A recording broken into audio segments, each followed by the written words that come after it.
Shalom, selamat pagi, selamat hari Minggu, Bapak Ibu, jemaat yang terkasih di dalam Tuhan. Selamat datang di ibadah online Gereja Rasuli Indonesia Jemaat Berkat. Salam sejahtera untuk kita semua. Saya berharap Bapak Ibu jemaat Tuhan sekalian dalam keadaan baik, dalam keadaan sehat, karena pemeliharaan Tuhan yang sempurna dalam kehidupan kita.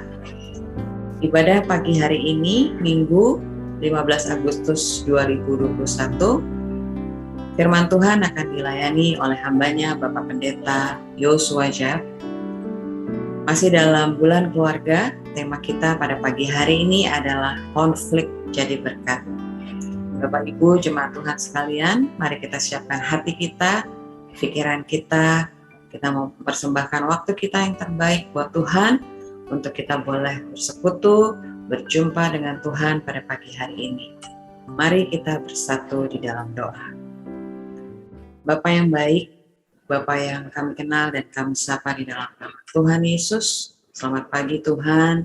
Segala puji, hormat, kemuliaan, dan juga syukur kami naikkan ke hadapan hadirat-Mu yang Maha Kudus. Terima kasih Tuhan untuk semua kebaikan Tuhan, kasih setia Tuhan, perlindungan dan penyertaan Tuhan yang sempurna di dalam kehidupan kami Tuhan. Kami boleh ada sampai hari ini, semata-mata Tuhan, semua hanya karena kebaikan-Mu saja. Kami bersyukur Tuhan, karena Tuhan sudah mempertemukan kami dengan jemaat-Mu Tuhan melalui ibadah online pada pagi hari ini. Walaupun saat ini Tuhan, kami belum bisa bertatap muka Tuhan. Kami berbeda jarak dan tempat Tuhan, tetapi kami percaya Tuhan, Kau menyatukan kami melalui ibadah online pada pagi hari ini. Mari ya Tuhan, kami mohon Roh-Mu yang kudus memimpin kiranya akan ibadah kami ini Tuhan, dari awal sampai akhirnya. Berkati Tuhan semua para hamba-hamba Tuhan yang melayani pada pagi hari ini ya Tuhan, biar apa yang sudah dipersiapkan semuanya Tuhan, baik itu pujian, penyembahan firman Tuhan, boleh tersampaikan dengan baik, dan jemaat Tuhan yang mengikuti ibadah pada pagi hari ini boleh diberkati ya Tuhan melalui ibadah ini. Terima kasih Bapak yang baik, kami mohon ampun atas segala dosa, kesalahan, dan pelanggaran kami Tuhan. Sejak pagi tadi kami membuka mata kami Tuhan, kami sudah banyak berbuat dosa dan kesalahan yang mendukakan hati Tuhan. Oleh karenanya kami mohon Tuhan, ampuni kami, sucikan kami, kuduskan kami oleh darah Yesus, agar kami layak datang ke hadapan hadirat Tuhan, kami layak memuji dan menyembah Tuhan. Terima kasih Bapa yang baik, kami akan masuk lebih dalam lagi dalam hadirat Tuhan, dan menyerahkan ibadah kami ini ke dalam tangan pengasihan-Mu, hanya di dalam nama Bapa, Anak, dan Roh Kudus, dalam nama Tuhan Yesus. Haleluya. Amin.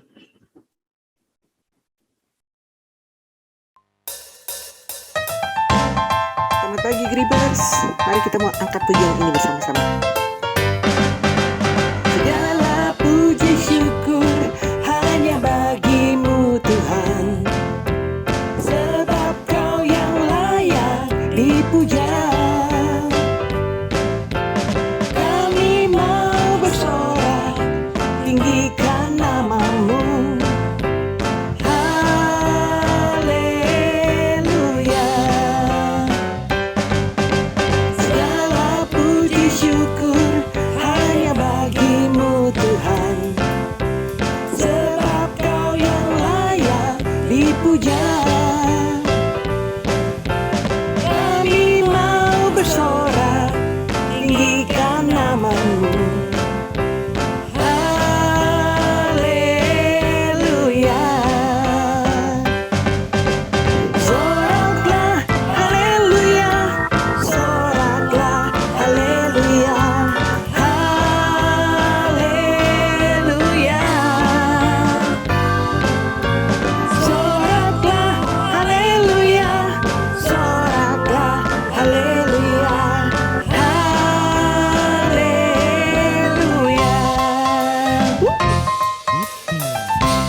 Jemaat Tuhan, saya undang untuk berdiri. Bersama kita akan membaca ayat bertanggapan yang diambil dari Roma 12 ayat 9 sampai 12. Hendaklah kasih itu jangan pura-pura. Jauhilah yang jahat dan lakukanlah yang baik. Hendaklah kamu saling mengasihi sebagai saudara. Dan saling mendahului dalam memberi hormat. Janganlah hendaknya kerajinanmu kendor. Biarlah rohmu menyala-nyala dan layanilah Tuhan. Bersukacitalah dalam pengharapan, sabarlah dalam kesesakan, dan bertekunlah dalam doa. Amin. Jemaat Tuhan, dipersilakan duduk kembali.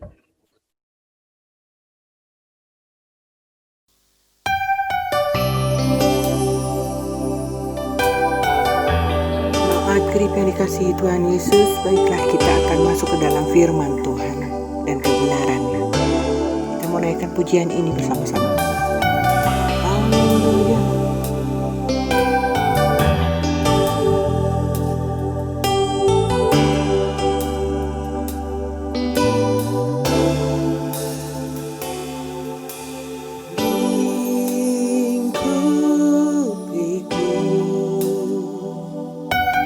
Dengan sayapmu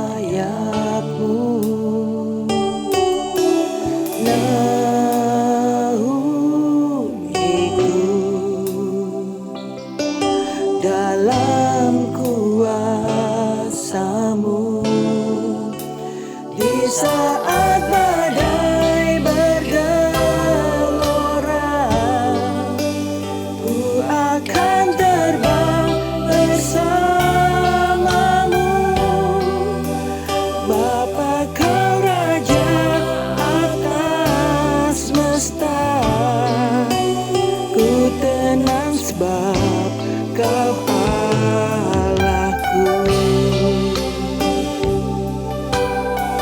Jiwaku tenang dalam Kristus, lihat kuasanya dalam keheningan. Lingkupiku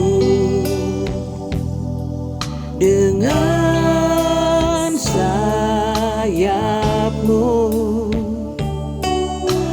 naungiku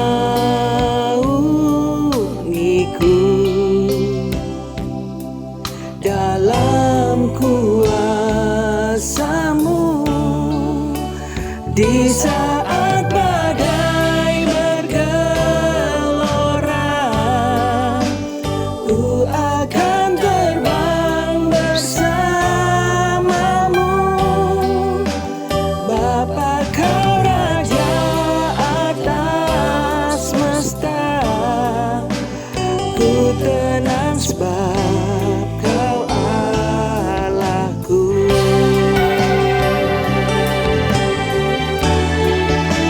Di saat badai bergelora, ku akan terbang bersamamu, Bapa Kau Raja atas semesta. Ku tenang sebab Kau Allahku. Ku tenang sebab Kau Allahku. Ku tenang sebab Kau Allahku.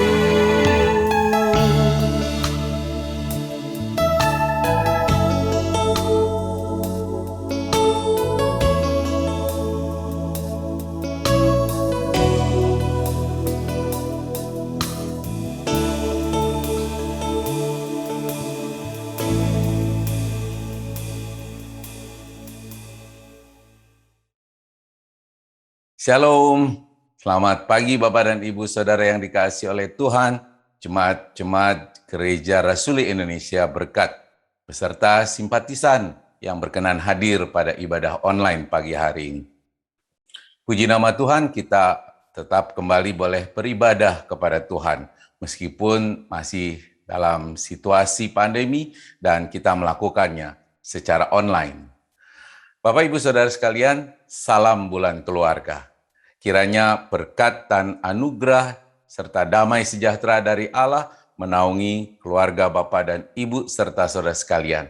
Dan kiranya saudara sekalian hidup rukun, suami, istri, beserta anak-anak, adik, kakak, dan kedua orang tua. Hidup rukun itu, saudara, alangkah baiknya dan indahnya kata firman Tuhan. Sebab kesanalah Tuhan akan memerintahkan berkat. Itu sebabnya pagi ini kita akan belajar tentang konflik di dalam keluarga. Karena seringkali hidup rukun keluarga kita itu terganggu karena adanya konflik. Dan kita akan belajar bagaimana mengatasinya berdasarkan kebenaran firman Tuhan tentunya. Sehingga konflik itu bisa menjadi berkat. Nah, sebelum kita merenungkan firman Tuhan, saya mau ajak Bapak Ibu saudara sekalian, kita berdoa. Mari kita berdoa. Bapa di surga, kami mengucap syukur jika pagi hari ini kami boleh bersama, berkumpul, dan beribadah kepada Tuhan. Sungguh kembali ini adalah satu hak istimewa yang Tuhan berikan kepada kami sebagai anak-anak-Mu.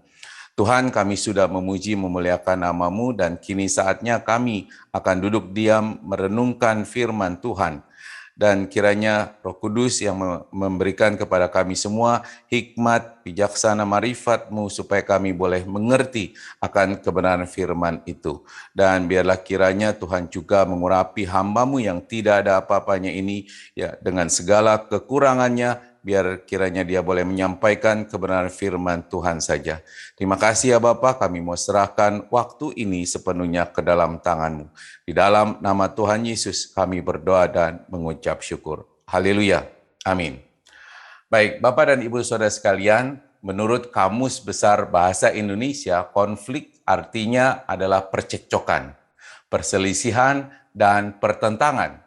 Konflik itu berasal dari kata bahasa Latin, yaitu configere, yang artinya saling berselisih, saling tidak setuju, juga bisa saling memukul untuk menjatuhkan atau menghancurkan satu dengan yang lain. Nah, konflik di dalam kehidupan manusia, saudara, sudah ada sejak keberadaan manusia di muka bumi ini. Baik dalam kehidupan sosial bermasyarakat secara umum, termasuk juga di dalam kehidupan keluarga. Tentu ada banyak berbagai konflik yang terjadi. Nah, konflik saudara di dalam keluarga juga bukan suatu hal yang baru. Di dalam dunia yang sudah terjatuh dalam keberdosaan itu, mereka yang seharusnya saling mengasihi di dalam satu keluarga, seringkali itu justru merupakan objek dari perlawanan kita. Saudara, Alkitab sama sekali tidak mengabaikan atau menutupi dosa dan telah merekam beberapa konflik keluarga yang terjadi. Mulai ketika Adam mengalihkan tuduhan kepada Hawa sehingga istrinya itu menjadi yang tertuduh, saudara. Dan kemudian ada juga tercatat kecemburuan antara adik kakak bersaudara. Itu juga terjadi, dicatat di dalam Alkitab. Ya, kita tahu mungkin dimulai dalam kisah Kain dan Habil, juga Yakub dan Esau, Yusuf beserta para saudaranya. Kecemburuan antara para istri-istri, nah ini salah satu akibat negatif dari poligami ya saudara. Juga ditemukan di dalam kisah Hana, Lea, dan Rahel. Eli beserta Samuel bergumul dengan anak pembangkang. Yonatan hampir dibunuh oleh ayahnya, Raja Saul. Konflik dalam keluarga. Daud kemudian juga disakiti hatinya, saudara, oleh pembangkangan anaknya, yaitu Absalom. Hosea mengalami kesulitan dalam pernikahannya. Nah, di dalam semua kasus-kasus itu, saudara, hubungan kekeluargaan mereka tuh tercemar oleh konflik yang tidak ditangani dengan baik, yang mengakibatkan perbuatan-perbuatan berdosa. Nah, memang saudara, konflik itu akibat dari keberdosaan manusia. Tetapi pada akhirnya konflik itu justru membuat manusia kembali jatuh dalam dosa. Nah, oleh karena itulah kita harus waspada dengan konflik-konflik yang terjadi di dalam keluarga kita. Nah, kalau kita mempelajari Bapak Ibu Saudara yang dikasihi Tuhan, secara garis besar sumber konflik itu dapat dikategorikan menjadi dua, ya. Yang pertama adalah solvable konflik. Solvable konflik ini adalah konflik keluarga jangka pendek yang akar permasalahannya itu mudah ditemukan dan diselesaikan. Beberapa contoh solvable konflik misalnya ya saudara, ada konflik ketika memilih destinasi untuk berlibur atau liburan. Ya, mungkin juga ada konflik ketika menentukan film apa nih yang akan kita tonton. Bisa juga terjadi konflik ketika ada renovasi rumah, terus mau memilih warna cat tembok yang cocok untuk rumahnya. Itu juga bisa jadi konflik. Nah, dan lain sebagainya, konflik-konflik kecil yang mudah untuk diselesaikan dan mungkin juga akan hilang dengan sendirinya, ya, sehingga mungkin juga tidak terlalu mengganggu di dalam keluarga kita. Tetapi konflik itu harus diselesaikan ya saudara. Kenapa? Karena konflik besar biasanya dimulai dari konflik-konflik kecil. Nah, yang kedua adalah perpetual conflict. Perpetual conflict itu adalah konflik keluarga jangka panjang yang bisa jadi akan bertahan selamanya, bertahun-tahun. Akar pemicu konflik itu biasanya bersifat lebih mendalam dan bersifat lebih pribadi untuk setiap individu. Contoh misalnya, ya ada perbedaan nilai, ada perbedaan kepribadian, perbedaan budaya, kepercayaan yang dianut, dan sebagainya. Nah, biasanya saudara, perpetual konflik itu akan muncul terus-menerus dalam berbagai situasi yang berbeda. Mungkin sebagian orang sudah berusaha menyelesaikannya, tetapi beberapa kali konflik itu muncul lagi. Berarti sebetulnya konflik itu belum selesai. Nah, itu adalah jenis-jenis konflik ya saudara secara umum yang kita bisa pelajari. Nah, tetapi pagi hari ini kita akan belajar dari kebenaran firman Tuhan, sumber dari satu konflik keluarga yang tercatat di dalam Alkitab. Dan kita akan belajar bagaimana cara mengatasi konflik tentunya sesuai dengan kebenaran firman Tuhan. Kita akan meninjau keluarga Ishak dan Ribka. Dan di situ kita akan belajar banyak tentang konflik keluarga dan cara mengatasinya.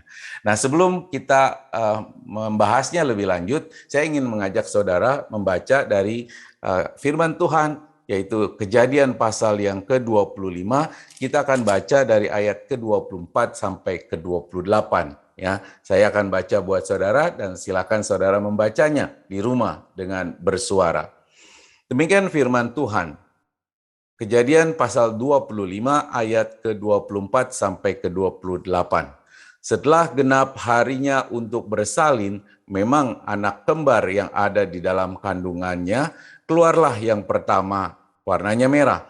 Seluruh tubuhnya seperti jubah berbulu, sebab itu ia dinamai Esau. Sesudah itu keluarlah adiknya, tangannya memegang tumit Esau, sebab itu ia dinamai Yakub. Ishak berumur 60 tahun pada waktu mereka lahir. Lalu bertambah besarlah kedua anak itu. Esau menjadi seorang yang pandai berburu, seorang yang suka tinggal di padang, tetapi Yakub adalah seorang yang tenang, yang suka tinggal di kemah. Ishak sayang kepada Esau, sebab ia suka makan daging buruan, tetapi Ribka kasih kepada Yakub. Satu bagian lagi dari firman Tuhan kita akan baca ya saudara, dan saya akan bacakan buat saudara, diambil dari Filipi pasal yang kedua. Kita akan baca ayat yang kedua sampai yang keempat. Ya, Filipi pasal kedua, ayat kedua sampai keempat, demikian firman Tuhan. Karena itu sempurnakanlah sukacitaku dengan ini. Hendaklah kamu sehati, sepikir, dalam satu kasih, satu jiwa, satu tujuan. Dengan tidak mencari kepentingan sendiri atau puji-pujian yang sia-sia. Sebaliknya, hendaklah dengan rendah hati yang seorang menganggap yang lain lebih utama daripada dirinya sendiri. Dan janganlah tiap-tiap orang hanya memperhatikan kepentingannya sendiri, tetapi kepentingan orang lain juga. Ya. Demikian firman Tuhan, saudara. Yang berbahagia, Tuhan Yesus berkata, adalah kita yang selalu membaca, merenungkan firman Tuhan siang dan malam, serta melakukannya dalam kehidupan kita. Haleluya. Bapak, Ibu, Saudara yang dikasihi oleh Tuhan, si kembar Esau dan Yakub memiliki tampilan fisik yang berbeda. Esau seluruh tubuhnya seperti jubah berbulu, jadi banyak bulunya di sekujur tubuhnya, saudara. Sedangkan Yakub itu berkulit licin. Nah, selain itu, perangai dan keterampilan mereka juga berbeda. Esau kelihatannya agak kasar, karena dia suka tinggal di padang, jadi ingin hidupnya bebas. Ya, dan dia punya keterampilan untuk berburu, saudara. Itulah kehebatan Esau. Sementara Yakub itu berkarakter tenang dan suka tinggal di kemah, dikatakan. Perbedaan itu rupanya, saudara, membuat Ishak dan Ribka terjebak dalam favoritisme. Ya, sehingga Ishak yang suka makan daging buruan tentu lebih menyayangi Esau yang pandai berburu. Sementara Ribka lebih sayang kepada Yakub yang pembawaannya lebih tenang. Nah, Bapak Ibu Saudara yang dikasihi oleh Tuhan, favoritisme seringkali terjadi di dalam keluarga-keluarga yang memiliki lebih dari satu anak. Tidak terkecuali juga keluarga-keluarga Kristen masa kini. Nah, hal ini terjadi sebetulnya karena setiap anak memang memiliki kepribadian yang berbeda-beda dan tidak menutup kemungkinan orang tua akan lebih cenderung memfavoritkan anak mereka yang lebih menarik perhatiannya. Ya, favoritisme bisa juga menimbulkan ketidakadilan, saudara, di dalam keluarga dan menimbulkan dampak-dampak seperti saling iri hati satu anak dengan anak yang lain, ya, menimbulkan pertengkaran, saudara, dan bahkan ya menjadi salah satu akar penyakit mental dalam diri seorang anak. Favoritisme menjadi sumber konflik di dalam keluarga dan selanjutnya menimbulkan masalah lainnya. Nah, oleh karena Ishak memfavoritkan Esau, maka dia menjadi anak yang semakin bebas dan dikatakan semakin liar. Ya, dia suka meremehkan segala sesuatu dan terlalu ceroboh. Nah, dengan keremehan dan kecerobohan Esau itu, saudara, Yakub dengan mudah berhasil menipunya untuk menjual hak kesulungannya hanya dengan ditukar semangkuk kacang merah. Ya, Yakub, saudara, begitu pandai untuk mengecoh atau kita sebutlah ya membohongi Esau, mempengaruhi Esau sehingga dia rela menukar hak kesulungannya. Nah, karena saling memfavoritkan salah satu dari anak-anaknya, maka biasanya orang tua itu, saudara, akan lebih dekat dengan anak favoritnya. Betul ya? Ya, suka membanding-bandingkan dan tanpa sadar kadang merendahkan anak yang lain yang kurang difavoritkannya. Nah, tentunya hal itu membawa dampak psikologis bagi anak-anak sehingga mereka bisa saling menjadi iri dan akibatnya suka saling bertengkar. Tadi sudah saya katakan itu ya. Dan situasi bisa bertambah buruk kalau orang tua lebih membela anak favoritnya meskipun melakukan kesalahan. Nah, ini sering kita temui ya, saudara, di dalam keluarga, mungkin juga di dalam keluarga saudara. Itu terjadi juga dengan Yakub, saudara. Ya, dia yang mungkin sudah punya rasa iri kepada Esau yang lebih disayang oleh Ishak ayahnya, mudah dipengaruhi oleh Ribka untuk merebut berkat dari Ishak dengan membohonginya. Jadi Yakub bukan saja merebut hak kesulungan dari Esau, tetapi juga merebut berkat yang seharusnya diberikan oleh Ishak kepada Esau. Saudara, sikap favoritisme dari Ishak dan Ribka itu menunjukkan tidak adanya kesatuan hati dan pikiran, sehingga masing-masing memiliki tujuan dan keinginannya yang berbeda. Ini adalah salah satu sumber konflik yang harus kita waspadai. Firman Tuhan di dalam Filipi pasal kedua ayat kedua B yang tadi kita baca, saudara, tertulis tadi ya, hendaklah kamu sehati sepikir dalam satu kasih, satu jiwa dan satu tujuan. Di dalam terjemahan bahasa Indonesia masa kini ya, saya baca buat saudara, tertulis begini. hiduplah sehati dengan kasih yang sama, dengan pikiran yang sama, dan tujuan yang sama. Jadi seharusnya papa dan mama yang punya anak lebih dari satu tidak boleh tuh membeda-bedakan dalam menyatakan kasih kepada anak-anak. Ya, papa mama harus sehati dengan kasih yang sama. Kepada anak yang kasar seperti Esau, sama kasihnya kepada anak yang tenang seperti Yakub. Tidak boleh saudara saling mengunggulkan salah satunya, ya. Nah, dengan demikian harus memiliki pikiran yang sama dan tujuan yang sama terhadap anak-anaknya. Nah, oleh karena itu papa dan mama harus saling berkomunikasi dengan baik supaya bisa menyatukan jiwa, yaitu hati dan pikirannya.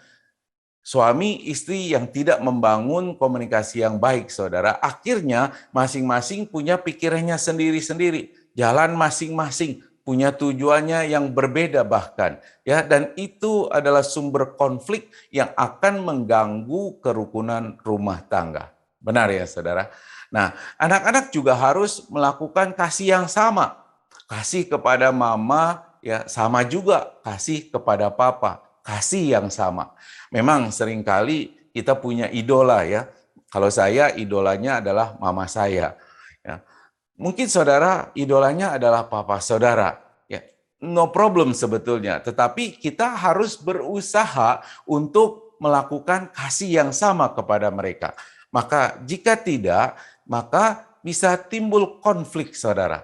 Ya. Nah, demikian juga harusnya kita melakukan kasih yang sama. Jika kita punya adik atau kakak, ya, kita harus berusaha melakukan kasih yang sama. Memang tidak mudah, saudara, ya, agak sulit memang. Tapi kita harus berusaha karena jika kasihnya tidak sama, maka suatu saat itu bisa menjadi sumber konflik relasi persaudaraan. Bapak Ibu Saudara yang dikasihi oleh Tuhan, hari ini kita sedikit belajar supaya tidak ada konflik, maka perlu melakukan kasih yang sama. Punya pikiran yang sama, punya tujuan yang sama. Seperti yang firman Tuhan katakan. Ya, supaya kita bisa sehati, sepikir, maka kita perlu berkomunikasi dengan baik, ya, satu dengan yang lain. Ya, maka salah satu cara mengatasi konflik sebetulnya adalah dengan berkomunikasi. Ya, saya ulang sekali lagi, saudara. Salah satu cara untuk mengatasi konflik itu adalah dengan berkomunikasi. Jika konflik sudah menjadi rumit dan tidak bisa diatasi dengan komunikasi secara pribadi antar dua individu, maka mungkin diperlukan adanya mediator. Nah, di dalam ilmu manajemen konflik yang saya pelajari dan juga saya ajarkan seringkali, dikenal dengan tindakan mediasi oleh seorang mediator yang istilah sederhananya biasa disebut dengan juru damai. Bapak Ibu Saudara, di dalam pelayanan gereja biasanya bisa dijadikan sebagai satu tempat untuk kita mencari jalan keluar atas konflik-konflik yang kita alami dalam kehidupan kita. Nah, itu sebabnya biasanya gereja membuka pelayanan konseling, ya, konseling pribadi. Dan jika dianggap perlu, maka konselor yang pada umumnya itu adalah gembala gereja atau hamba Tuhan bisa saja diminta untuk menjadi mediator guna melayani penanganan konflik di dalam keluarga kita. Nah, jika hari ini saudara ada konflik dalam keluarga saudara, mungkin saudara bisa pertimbangkan untuk memanfaatkan pelayanan konseling dari Gereja Rasuli Indonesia Jemaat Berkat. Ya, saudara boleh catat nih nomor telepon yang ada di bagian bawah layar saudara. Ya, jangan anggap sepele konflik itu saudara. Ya, karena tadi saya sudah katakan bahwa konflik kecil kalau tidak ditangani dengan baik, itu bisa menjadi konflik yang sangat besar. Nah, maka dari itu kita jangan anggap remeh konflik yang terjadi di dalam keluarga kita. Bapak Ibu Saudara, dengan komunikasi yang baik, konflik bisa diselesaikan. Dan dengan demikian akan ada keterbukaan, saling mengerti satu dengan yang lain. Maka kasih antar keluarga itu bisa menjadi lebih besar. Dan dengan demikian konflik itu bisa menjadi berkat bagi kebahagiaan anggota keluarga. Amin ya saudara. Baik, sekarang kita kembali ke Ribka. Ribka yang lebih menyayangi Yakub itu kurang menyukai Esau yang perilakunya kasar dan sulit diatur, ya, semaunya, karena memang dia adalah orang yang tinggal di padang seringkali. Nah, tentu Ribka menginginkan Yakub itu anak kesayangannya untuk memperoleh berkat dari Ishak ayahnya. Nah, itu sebabnya dia merancang strategi untuk membohongi Ishak dengan membantu Yakub, ya, memasak makanan dari anak kambing, masakan yang lezat, dan kemudian memakaikan Yakub dengan pakaian yang indah serta menyarungi tangannya dengan kulit anak kambing itu. Nah, tapi tidak sampai di situ saja, saudara. Ribka nih yang memang sangat menyayangi Yakub bahkan berani menanggung kutuk yang diucapkan oleh Ishak kalau kebohongan mereka itu ketahuan atau terbongkar. Ya, Ribka rela untuk menanggung kutuk itu. Nah, kita lihat, saudara, bahwa Ribka ini memaksakan kehendaknya dengan menghalalkan segala cara supaya keinginannya itu terwujud, yaitu Yakub mendapat berkat dari Ishak. Nah, di sini kita melihat sumber konflik yang kedua sebenarnya, saudara. Ya, Ribka memaksakan keinginannya atas Yakub sehingga dia menggunakan segala cara untuk mewujudkan keinginannya itu. Nah, akibat dari tindakannya itu membuat Esau marah pada akhirnya dan sangat mendendam kepada Yakub sehingga hendak membunuhnya, ya, membunuh Yakub. Konflik terjadi karena ada anggota keluarga yang memaksakan keinginannya tanpa memikirkan kepentingan yang lain. Nah, saudara, seringkali kita tidak menyadari, ya, jika sebagai orang tua kita memaksakan keinginan kita terhadap anak-anak kita, maka itu bisa menimbulkan konflik di dalam keluarga kita. Mungkin maksud kita itu baik, ya, saudara, supaya anak-anak kita mungkin mendapat pendidikan yang bagus, sesuai yang kita inginkan, ya, jadi orang yang berhasil di masa depan. Namun, kita juga harus dengan bijaksana mempertimbangkan dampak terhadap jiwa mereka.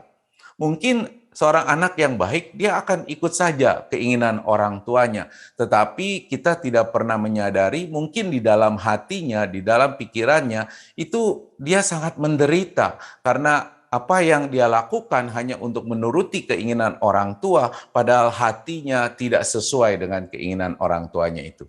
Nah, ini adalah salah satu yang akan menjadi konflik di dalam keluarga.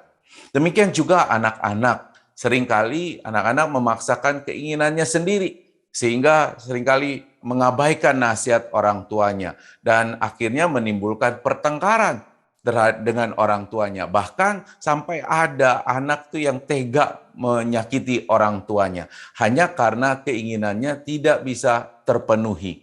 Ya, memaksakan kehendak keinginan kita seringkali itu akan memicu pertengkaran, memang, ya, menciptakan konflik yang dapat menimbulkan dampak yang menghancurkan keluarga, saudara. Ya, anak-anak berontak melawan orang tuanya. Orang tua bahkan ada yang mengusir anaknya. Adik, kakak, beradik berkelahi, saling menyakiti, saling membunuh satu dengan yang lain. Ya, konflik terjadi karena memaksakan kehendak sendiri. Saudara, karena konflik dengan Esau, akhirnya Yakub harus menyingkir ke Mesopotamia, ke rumah saudara Ribka, ya, ini Laban, yang nanti kemudian akan menjadi mertuanya Yakub. Dan sejak itu Yakub tidak pernah bertemu lagi dengan Ribka ibunya. Ya, meskipun kemudian 20 tahun kemudian, ya, Yakub kembali ke tanah Aram, tapi Ribka sudah meninggal dunia. Meskipun akhirnya hubungan Yakub dan Esau dipulihkan, saudara, tetapi konflik telah merusak kerukunan kebahagiaan keluarga Ishak dan Ribka. Dan tentu kita bisa bayangkan mereka semua akan menderita. Ya, konflik menghancur leburkan keluarga mereka. Terjadi perpecahan dan perpisahan antar anggota keluarga. Semua karena konflik yang tidak ditangani dengan baik.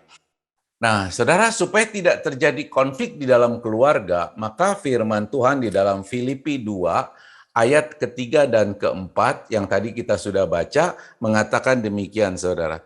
Dengan tidak mencari kepentingan sendiri atau puji-pujian yang sia-sia, Sebaliknya, hendaklah dengan rendah hati yang seorang menganggap yang lain lebih utama daripada dirinya sendiri.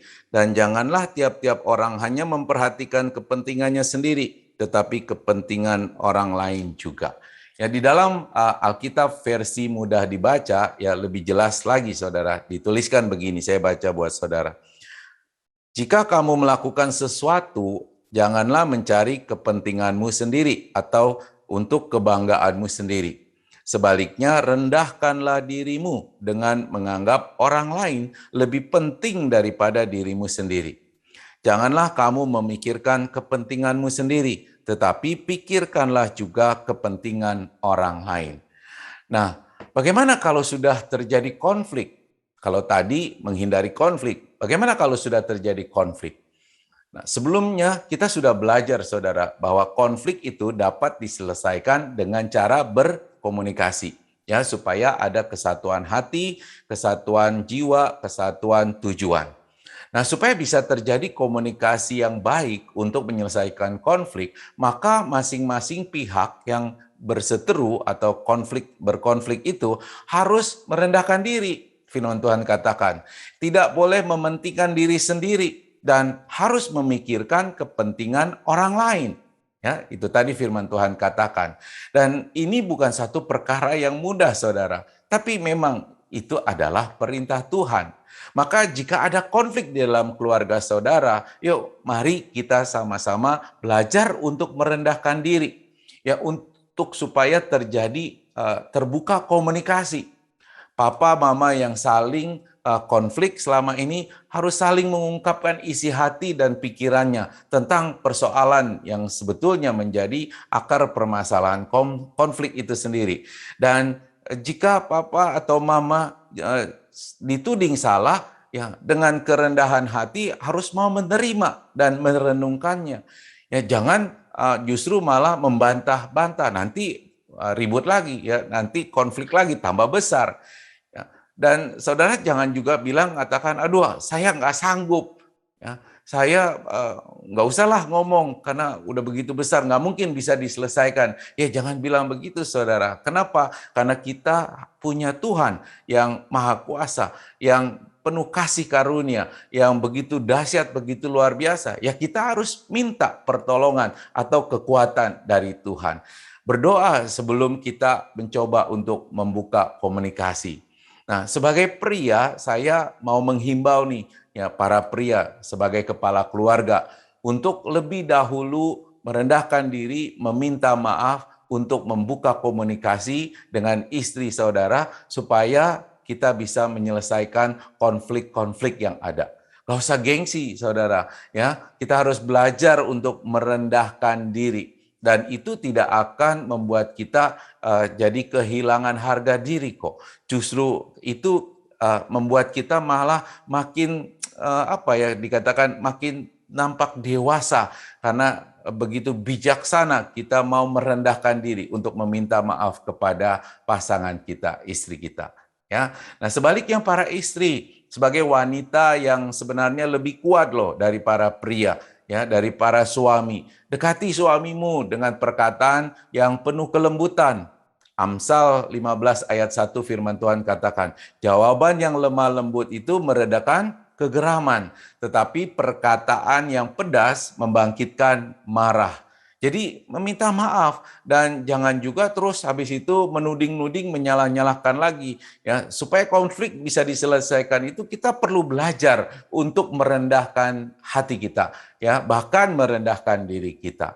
Papa, mama percayalah, ya, jika konflik bisa ditangani, maka cinta kasih suami istri akan bersemi kembali. Ya, konflik menjadi berkat untuk hubungan suami istri. Ya, kerukunan rumah tangga adalah sesuatu yang indah. Amin, saudara. Ya. Nah, demikian juga dengan anak-anak. Jangan tinggi hati karena engkau berpendidikan tinggi. Jangan pernah keraskan hatimu terhadap kedua orang tuamu. Jika ada konflik dengan papa mama, datang minta maaf dong. Ya, sekalipun mungkin kamu benar, hormati ayah ibumu. Itu kan kata firman Tuhan. Betul ya? Nah, kita perlu belajar merendahkan hati, merendahkan diri bahkan. Kita perlu kendalikan emosi. Meskipun nanti kalau kita udah datang minta maaf, habis itu barangkali kita juga dimarahin lagi, diomelin lagi, bahkan mungkin dicaci maki lagi. Nggak apa-apa ya, tahan diri, ya, kendalikan emosi, belajar untuk menjadi dewasa. Karena biar bagaimanapun ya anak-anak, papa, mama mereka itu adalah orang tuamu. Apapun yang terjadi, ya, mereka tetap orang tuamu. Karena dikatakan tidak ada bekas papa, tidak ada bekas mama di dalam kamus bahasa. Ya, oleh karena itu hormati kedua orang tuamu. Anak-anak percayalah pada firman Tuhan yang tertulis di dalam Ulangan pasal 5 ayat 16. Hormatilah ayahmu dan ibumu seperti yang diperintahkan kepadamu oleh Tuhan Allahmu, supaya lanjut umurmu dan baik keadaanmu di tanah yang diberikan Tuhan Allahmu kepadamu. Konflik dengan orang tua harus diselesaikan dengan kerendahan hati, anak-anak. Dan itu akan bisa menjadi berkat di dalam kehidupan kalian untuk masa depan kalian. Amin ya. Oke, adik dan kakak, kalau ada konflik dengan saudaramu, datangi dia, rendahkan hatimu, mintalah maaf, peluklah dia dengan kasih yang tulus. Jangan ungkit-ungkit kesalahan dia, tetapi ungkapkanlah kesalahan kita. Ini belajar ya. Tidak mudah memang, tapi harus belajar untuk berani mengungkapkan kesalahan kita. Ya, samakan persepsi kemudian dengan komunikasi yang baik, supaya kita punya cara pandang yang sama. Mungkin kita perlu belajar untuk melihat persoalan-persoalan dari sudut pandang dia. Jangan hanya membenarkan diri kita sendiri. Jangan mementingkan atau mengutamakan pandangan kita sendiri. Ya, itu akan terus menimbulkan konflik. Konflik dalam persaudaraan, jika kita bisa selesaikan dengan baik, ya saudara, maka akan tercipta kerukunan. Jika kalian, adik, kakak hidup rukun, maka itulah kebahagiaan orang tua. Amin ya. Jadi jangan mementingkan diri sendiri, tapi pikirkanlah kebahagiaan orang tuamu. Maka hidup rukun, jangan ada konflik. Kalau ada konflik, selesaikan, ya dibereskan. Maka itu akan menjadi berkat bagi kedua orang tuamu. Amin. Ya. Nah, sebagai penutup sekaligus pesan terakhir dari khotbah saya hari ini yang mungkin sangat singkat Bapak Ibu Saudara. Hendaklah kamu dalam hidupmu bersama menaruh pikiran dan perasaan yang terdapat juga di dalam Kristus Yesus. Yang walaupun dalam rupa Allah, tidak menganggap kesetaraan dengan Allah itu sebagai milik yang harus dipertahankan, melainkan telah mengosongkan dirinya sendiri dan mengambil rupa seorang hamba dan menjadi sama dengan manusia.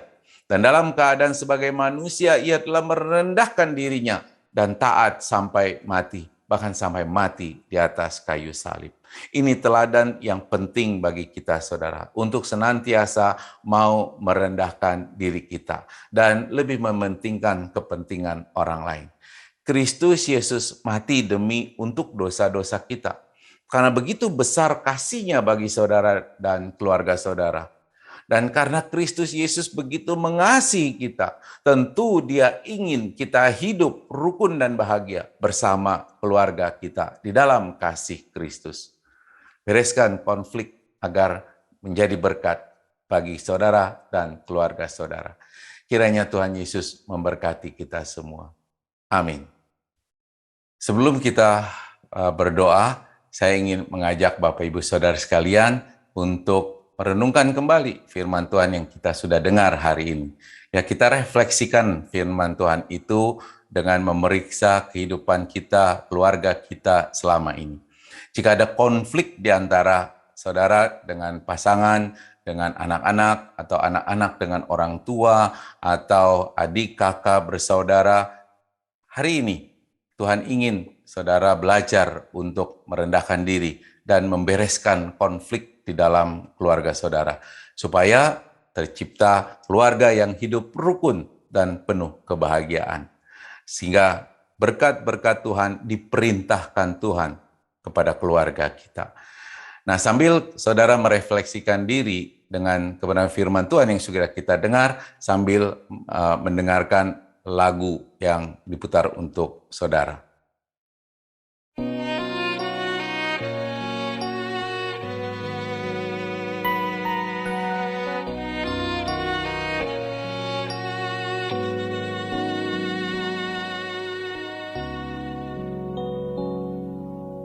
Ini saatnya Tuhan kan melawat keluargaku.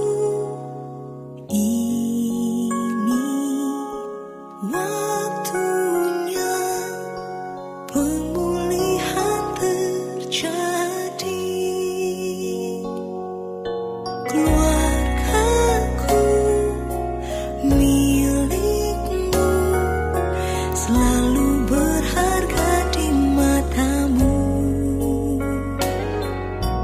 Kau satukan, kau berkati untuk kemuliaan-Mu.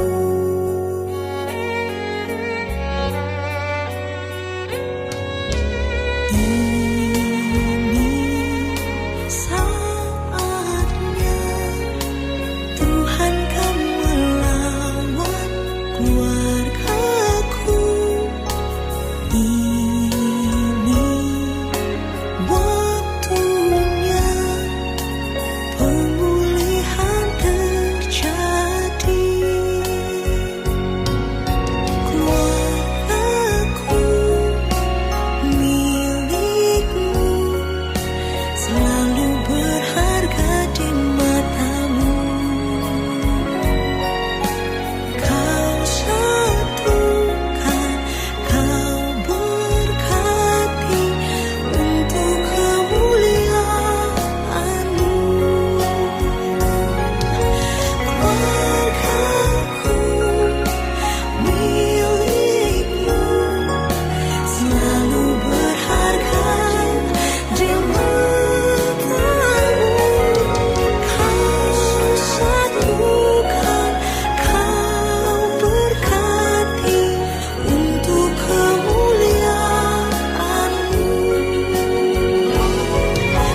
Kau satukan, kau berkati untuk kemuliaan-Mu. Untuk kemuliaan-Mu.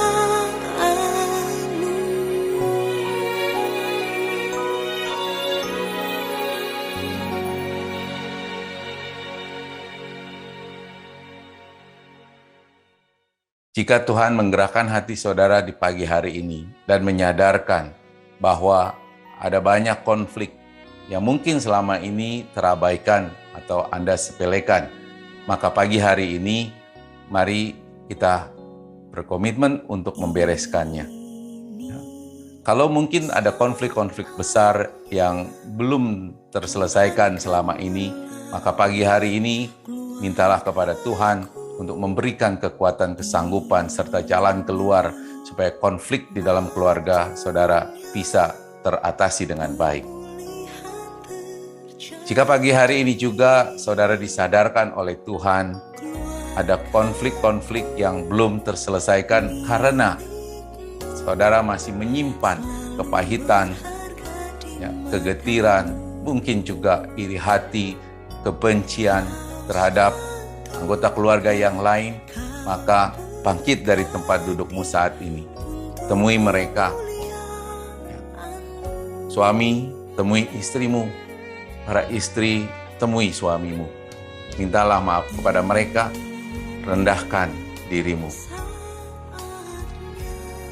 Anak-anak, datangi orang tuamu, peluk mereka, minta maaf. Mungkin mereka banyak mengecewakanmu, tapi biar bagaimanapun mereka adalah kedua orang tuamu.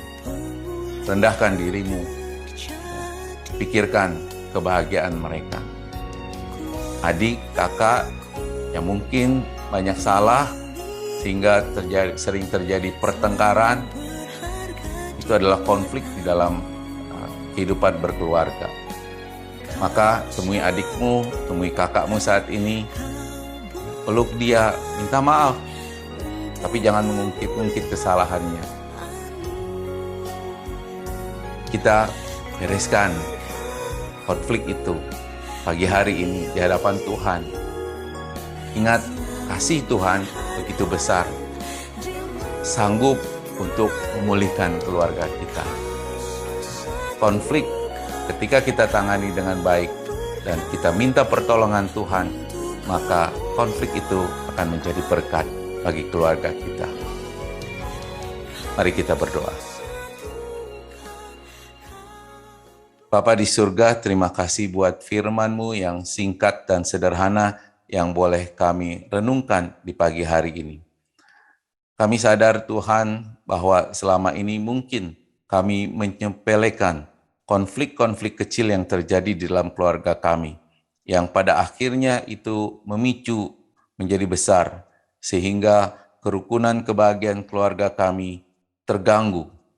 Dan pagi hari ini kami sudah belajar bahwa kami harus terus untuk menyatukan hati dan pikiran kami, sehati, sepikir, sejiwa, satu tujuan, sesuai dengan firman Tuhan perintahkan bagi kami.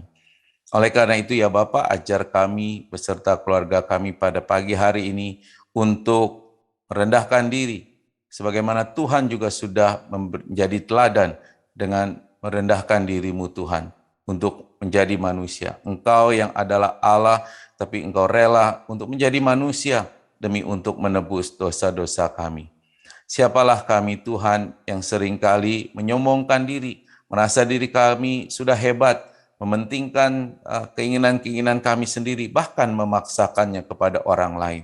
Sehingga itu memicu konflik-konflik yang sebetulnya tidak perlu terjadi.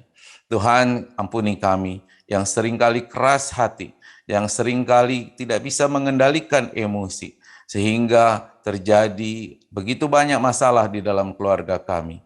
Oleh karena itu ya Bapa, biar kiranya Tuhan Engkau mau pulihkan keluarga kami pada pagi hari ini.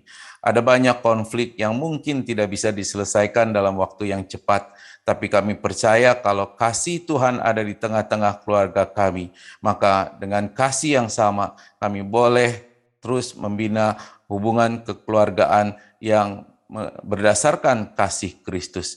Dan kami percaya kasih-Mu ketika menguasai keluarga kami, maka keluarga kami akan ada kerukunan, ada kebahagiaan, ada damai sejahtera. Terima kasih ya Bapa buat firman-Mu yang sederhana, biar kiranya Engkau meteraikan ke dalam hati kami semua, dan kami terus boleh tumbuh menjadi anak-anak Tuhan yang semakin dewasa, semakin kuat di dalam iman kami, sehingga kami tidak mudah goyah di dalam persoalan-persoalan hidup kami, ataupun konflik-konflik yang terjadi di dalam keluarga kami. Terima kasih ya Bapak, di dalam nama Tuhan Yesus kami berdoa dan mengucap syukur. Haleluya. Amin. Jemaat Tuhan, saya undang untuk berdiri. Mari bersama semua umat Allah di sepanjang abad dan di segala tempat, kita mengikrarkan pengakuan iman dengan mengucapkan pengakuan iman rasuli.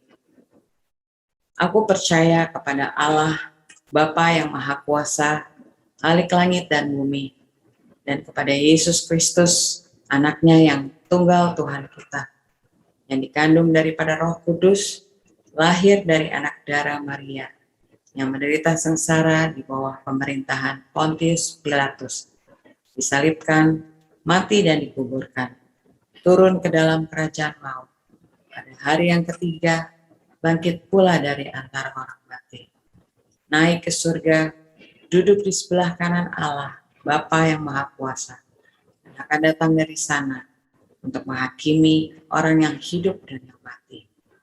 Aku percaya kepada Roh Kudus, Gereja yang kudus dan am, persekutuan orang kudus, pengampunan dosa, kebangkitan orang mati, dan hidup yang kekal. Amin. Jemaat Tuhan dipersilakan duduk kembali. Bapak Ibu, jemaat Tuhan yang terkasih, tiba saatnya kita akan memberikan persembahan. Bawalah persembahanmu yang terbaik sebagai ucapan syukur, persembahan kasih, persembahan persepuluhan, persembahan pemeliharaan rumah Bapa untuk mendukung pelayanan pekerjaan Tuhan di Gereja Rasuli Indonesia Jemaat Berkat.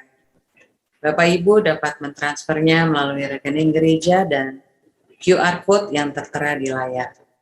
Diberkatilah orang yang memberi dengan sukacita. Selamat memberi yang terbaik. Tuhan Yesus memberkati.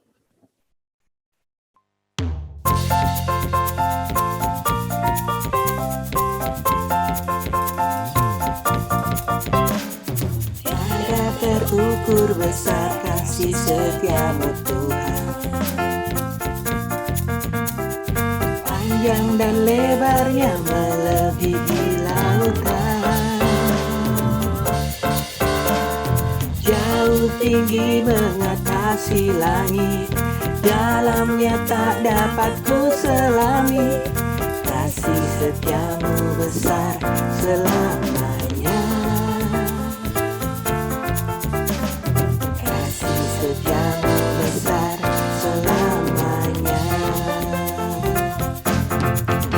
Hatiku bersyukur, jiwaku memuji, mulutku pun bersorak memuji Engkau, Yesus. Ajaib perbuatanmu, besar anugerahmu, takkan berhenti ku memuji namamu.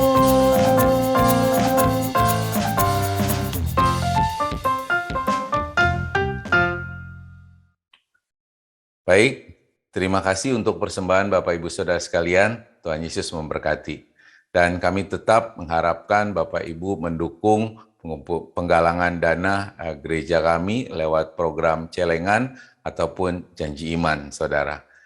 Dan kami juga mengharapkan Bapak Ibu Saudara untuk hadir di dalam ibadah renungan tengah minggu setiap hari Rabu jam 7.30 malam. Dan kami sangat rindu saudara juga untuk hadir di dalam ibadah doa bersama setiap hari Jumat pada jam 7.30 malam juga. Ya, kita akan ketemu lagi minggu depan di dalam ibadah yang masih akan dilakukan secara online. Baik, sebelum kita akhiri ibadah kita pada pagi hari ini, mari kita bersatu hati, kita menaikkan doa-doa syafaat kita. Mari kita berdoa. Bapa di surga, Allah yang maha besar, Allah yang maha baik, yang selalu memelihara kehidupan kami.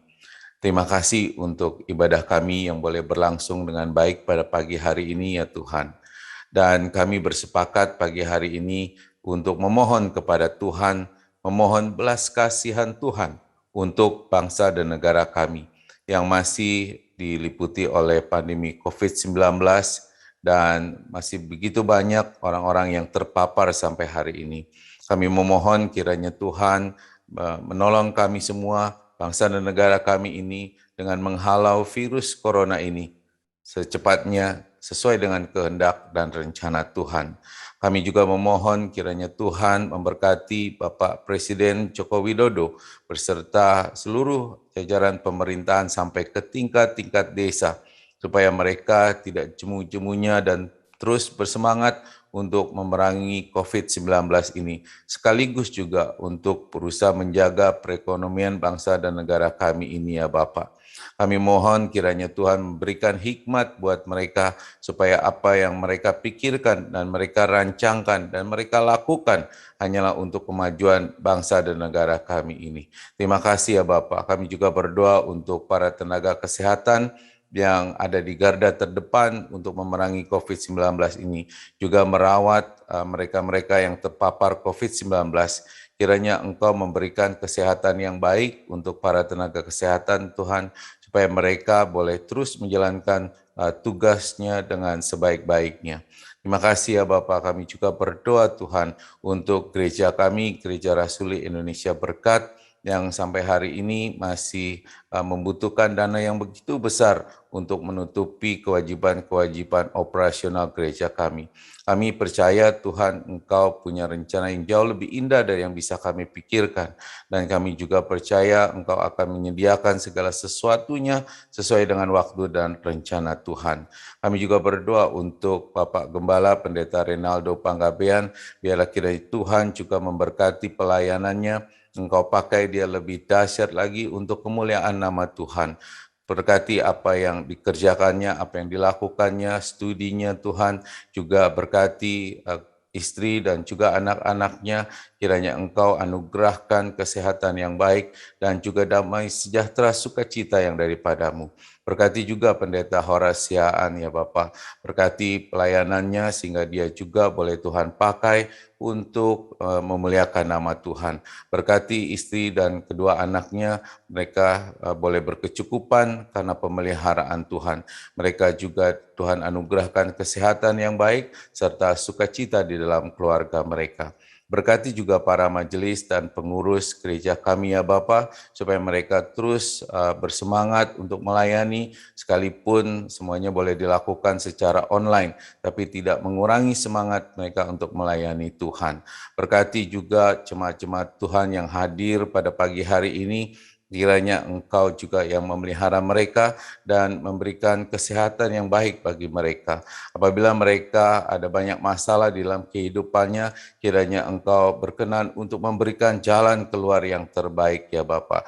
Dan apabila mereka juga mungkin dalam keadaan sakit dan mungkin juga dalam pemulihan sakit mereka, kiranya Engkau memberkati setiap obat-obat yang mereka konsumsi supaya boleh mempercepat kesembuhan mereka. Lawat mereka Tuhan, jamah mereka Tuhan, dan biarkan mereka boleh melihat kuasa pemeliharaan Tuhan atas kehidupan mereka.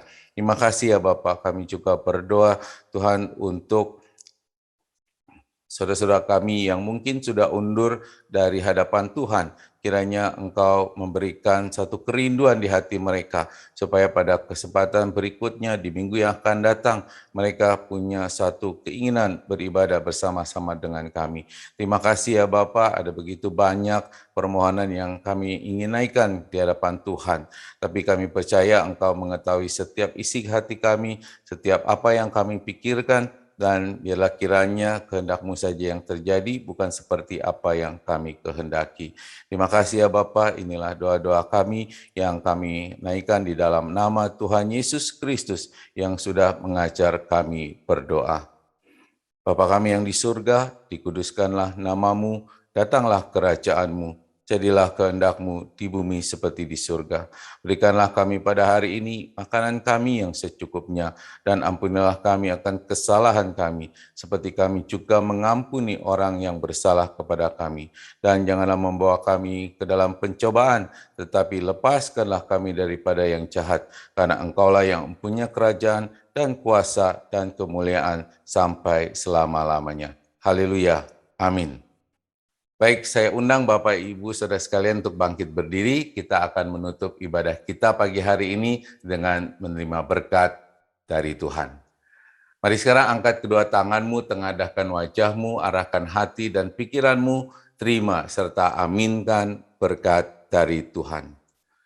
Tuhan memberkati engkau dan melindungi engkau. Tuhan menyinari engkau dengan wajah-Nya dan memberi engkau kasih karunia. Tuhan menghadapkan wajah-Nya kepadamu dan memberi engkau damai sejahtera. Di dalam kasih Allah Bapa dan persekutuan dengan Tuhan Yesus Kristus, serta pertolongan dan penyertaan dari Roh Kudus yang menyertai kamu sekalian, mulai dari sekarang sampai Tuhan datang yang kedua kalinya, bahkan sampai selama-lamanya. Haleluya. Mari yang sudah diberkati Tuhan sama-sama katakan amin.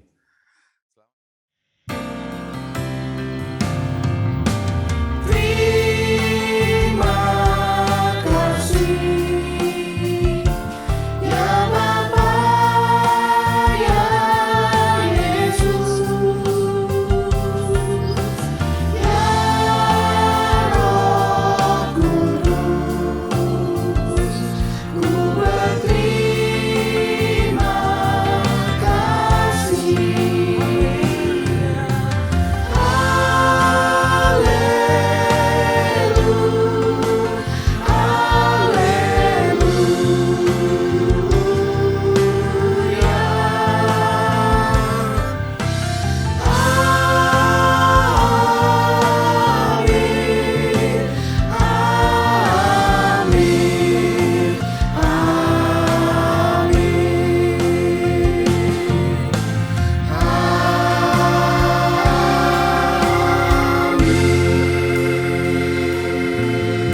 Selamat hari Minggu saudara. Shalom. Tuhan Yesus memberkati.